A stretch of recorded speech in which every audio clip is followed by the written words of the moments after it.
Student, आप सबका स्वागत है फिर से एक नए वीडियो। तो इस वीडियो में हम बात करने वाले हैं 9th क्लास के यहाँ पे संस्कृत के पेपर के बारे में, जो आपका यहाँ पे परसों संस्कृत का पेपर यहाँ पे होने वाला है। तो पूरा का पूरा पेपर मैं यहाँ पे बताने वाला हूँ, तो बस वीडियो को आपको यहाँ पे लास्ट तक देखते रहना है। अगर आप चैनल पर पहली बार हो, चैनल को आपको यहाँ पे सब्सक्राइब कर लेना है। तो इसमें मैं 9th क्लास के सारे प्रश्न संस्कृत के कराने वाला हूँ, जो आपके लिए बहुत इंपॉर्टेंट होने वाले। इससे पहले मैंने हिंदी का पेपर भी आपको पूरा का पूरा सॉल्व कराया था, जो आपके उसमें से ही प्रश्न, बहुत से सारे प्रश्न आपके पेपर में आए थे। तो इस वीडियो को आपको यहाँ पर लास्ट तक देखना है और चैनल पर पहली बार चैनल को सब्सक्राइब कर लेना है। तो यहाँ पे आप देख सकते हैं कि आपके सामने यहाँ पे आपको रोल नंबर डाल लेना है, जो आपका यहाँ पे 9th क्लास का वार्षिक परीक्षा पेपर 2024-25 का है। ये आपका संस्कृत का पेपर यहाँ पे होने वाला है। इसके अंदर आपके सामने 23 प्रश्न पूछे जाने वाले, जो आपके लिए 3 घंटे का समय मिलने वाला है, और टोटल आपसे यहाँ पे 75 नंबर का पूरा पेपर होने वाला है। तो इस वीडियो को आपको यहाँ पे लास्ट तक देखना है। सारे के सारे प्रश्नों के आंसर भी आपको बताए जाएंगे, और इसका PDF कहाँ पर मिलने वाला है उसकी भी जानकारी पूरी की पूरी आपको इस वीडियो में देने वाला हूँ। तो बस वीडियो को आपको यहाँ पर लास्ट तक देखते रहना है, और चैनल पर पहले चैनल को आपको यहाँ पर सब्सक्राइब कर लेना है। तो चलो चलते हैं, पहला प्रश्न देखते हैं पहला प्रश्न में क्या पूछा गया और क्या क्या प्रश्न इसमें बन सकते हैं। तो आपके सामने जो पहला प्रश्न पूछा गया उसकी हम बात कर लेते हैं। तो आपके सामने पहला प्रश्न पूछा गया है कि उचित विकल्प लिखित, मतलब जो आपके सामने विकल्प दे रखे हैं उनके आपको यहाँ पे उचित आंसर देना है। जो आपको यहाँ पर टोटल 6 नंबर के प्रश्न, 6 प्रश्न पूछे जाने वाले, और एक नंबर का एक प्रश्न यहाँ पे आपका होने वाला है। तो पहला प्रश्न पूछा गया कि ऋतुवती प्रत्यय उदाहरण अस्ति। तो ऋतुवती में कौन सा प्रत्यय है वो आपको यहाँ पे बता देना है। तो इसका ऑप्शन आपका आ जाएगा बी। तो बी आ जाएगा, तो बी आपको यहाँ पे लगा देना है। प्रश्न नंबर दूसरे में पूछा गया कि क्रीडिया इत्यादि पदे प्रत्यय अस्ति। इसमें कौन सा प्रत्यय है वो बता देना दूसरे में। तो दूसरे में आपका ऑप्शन आ जाएगा दा। तो दा ऑप्शन आपको यहाँ पे लगा देना है। इसके प्रश्न नंबर तीसरे की बात कर लेते हैं। तो प्रश्न नंबर तीसरे में आपसे पूछा गया कि सेवते इत्यादि पदे पुरुष अस्ति। तो सेवते में कौन सा पुरुष है वो बता देना। तो यहाँ पे आप जाएगा अन्य पुरुष आ जाएगा, ऑप्शन सी इसका आंसर हो जाएगा आपका यहाँ पर, ठीक है। इसके बाद नेक्स्ट प्रश्न आपसे पूछा गया है, प्रश्न नंबर 4 में पूछा गया है कि यहाँ पर संति इत्यादि पदे वचनम अस्ति। इसमें कौन सा वचन है। तो प्रश्न नंबर 4 का आंसर आपका हो जाएगा, इसमें बहुवचन है, ऑप्शन सी आ जाएगा। प्रश्न नंबर 5 में पूछा गया कि उपहार इत्यादि पदे उपसर्ग। उपहार में कौन सा उपसर्ग है। तो यहाँ पे ऑप्शन ए हो जाएगा, अप उपसर्ग है, उप।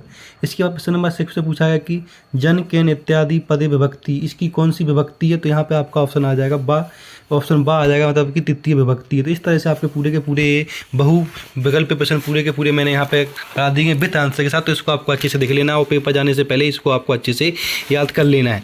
इसके बाद हम प्रश्न की बात, इसके बाद नेक्स्ट प्रश्न की बात करने वाले। नेक्स्ट प्रश्न आपका इसमें पूछा गया प्रश्न नंबर दूसरा, जिसमें हमें यहाँ पे रिक्त स्थान भरने हैं। तो जो आपके टोटल 6 नंबर के यहाँ पे होने वाले खाली स्थान, इनको आपको अच्छे से देख लेना है। तो जिसमें पहला प्रश्न पूछा गया कि धेनु इत्यादि पदम पदम। तो धेनु में कौन सा आ जाएगा। धेनु का क्या यहाँ पे कल तो पर्यायवाची शब्द है। तो यहाँ पे आपका आ जाएगा गाँव, गाँव आ जाएगा, ठीक है। इसके बाद दूसरा प्रश्न पूछा गया कि इंदिरा इत्यादि पदम। तो इसमें क्या आ जाएगा, इसमें आपका आ जाएगा शक्र। दूसरे में क्या लिख देना, शक्र लिख देना है। प्रश्न नंबर तीसरे में पूछा गया कि विजय इत्यादि विलोम शब्द। विजय का विलोम शब्द क्या होगा। तो विजय का विलोम शब्द आपका यहाँ पे हो जाएगा पराजय, ठीक है। प्रश्न नंबर आपका यहाँ पर 4 में पूछा गया कि उपकार इत्यादि विलोम पदम। तो उपकार का विलोम क्या हो जाएगा। उपकार का आपका यहाँ पे अपकार हो जाएगा, क्या हो जाएगा, अपकार हो जाएगा। तो यहाँ पे आपको अपकार कर देना है। प्रश्न नंबर 5 में स्वयजन कृति प्रहति। इसमें आपका आ जाएगा हृदय आ जाएगा 5 नंबर में। 6 नंबर में का प्रिय अधिप्रत्यय जी। इसमें आपका आ जाएगा दुष्ट। तो इस तरह से आपको पूरे के पूरे यहाँ पे रिक्त स्थान याद कर लेना, जो आपके लिए पेपर के लिए बहुत इंपॉर्टेंट होने वाले। तो जितने रिक्त स्थान में सारे के सारे मैंने आपको बता दी गए, इनको आपको अच्छे से याद कर लेना है।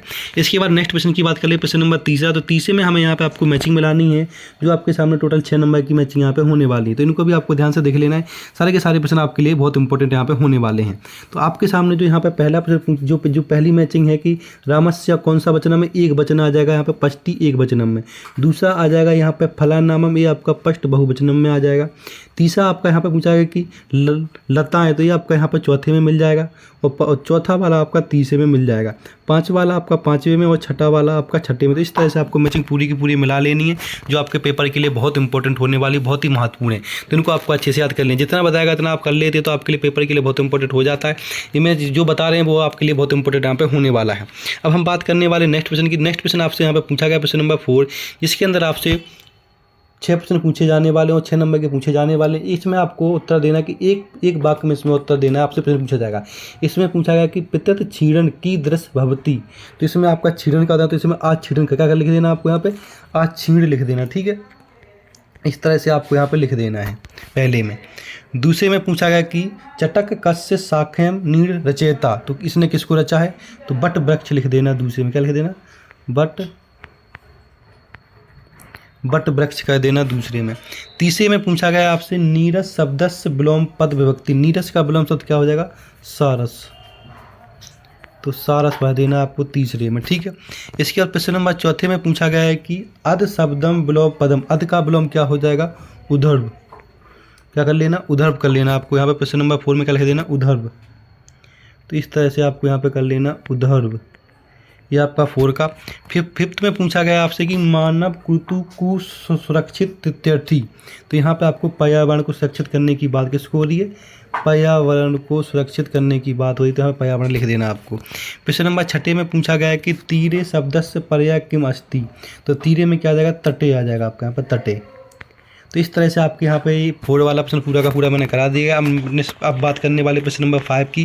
तो प्रश्न नंबर 5 में आपसे पूछा गया है, जो आपसे यहाँ पर सत्य असत पूछे गए, अगर आपका यहाँ पर सही आंसर होगा तो आम में लिखना है, और असत तो मतलब अगर आंसर सही नहीं है तो वहाँ पर ना लिख देना है। जो टोटल 6 प्रश्न पूछे जाने वाले, 6 नंबर के आपके यहाँ पे होने वाले हैं, तो इनको आप देख लीजिएगा।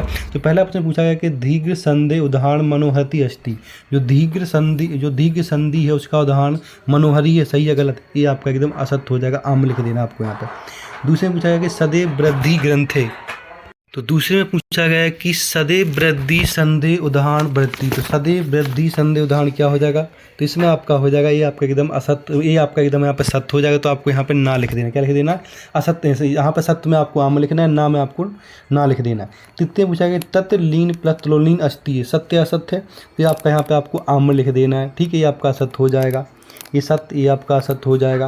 प्रश्न नंबर 4 में महा प्लस औषधि, तो महो औषधि सत्य असत्य, ये आपका यहाँ पर सत्य हो जाएगा, तो आपको इसमें आम लिख देना है। प्रश्न नंबर यहाँ पे 5 में पीत अम्बरम व्यम पीतम्बरो अस्ति, तो ये भी आपका सत्य हो जाएगा, और इसमें क्या बोलता हूँ समास पर्श भवंती, ये आपका सत्य हो जाएगा। तो मैं यहाँ पे आपको लिख के बता देता हूँ, जैसे कि पहला आपका गलत है तो आपको यहाँ पर ना लिख देना है, दूसरा आपका सही है तो इसमें आपको आम लिख देना है, तीसरा आपका यहाँ पे गलत है तो इसमें